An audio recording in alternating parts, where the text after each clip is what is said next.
আসসালামু আলাইকুম। দেখতে পাচ্ছেন মহিষ নিয়ে যাচ্ছে। তো দিনাজপুর জেলা কাহারোল উপজেলার বৃহত্তম হাটে কিন্তু এই মহিষগুলি পাবেন। তো দেখতে পাচ্ছেন বিভিন্ন জায়গা থেকে কিন্তু ক্রেতারা আসে, এইভাবে ঠিক মহিষ নিয়ে যায়। এবং এই দৃশ্যটা দেখতে পাচ্ছেন, এটা কিন্তু হাটে ঢোকার দৃশ্য সকালবেলা। আর একটু আগে যে দৃশ্যটা দেখলেন সেটা হচ্ছে ক্রয় করা শেষ, মহিষগুলো নিয়ে যাওয়া হচ্ছে। যে যেখান থেকে আসে ঠিক এভাবেই কিন্তু মহিষ নিয়ে যায়।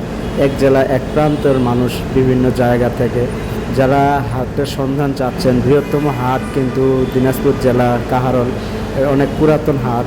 এখানে কিন্তু অনেক অনেক বড় মহিষ হাট একটা, এটা বলা চলে কাহারোল উপজেলা।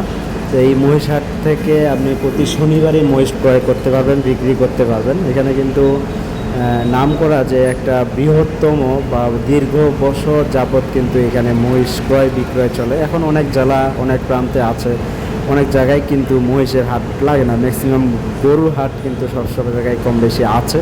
কিন্তু এখানে গরু প্লাস মহিষ, নদীর এই পাশে মহিষ ওই পাশে গরু, সেটাও দেখানোর চেষ্টা করবো। আমার চ্যানেলে দেওয়া আছে। তো যারা দেখতে পাচ্ছেন যে কীভাবে ক্রয় বিক্রয় করা হয় এবং এই যে নিয়ে যাওয়া হচ্ছে কীভাবে, সেটা দেখানোর চেষ্টা করতেছি।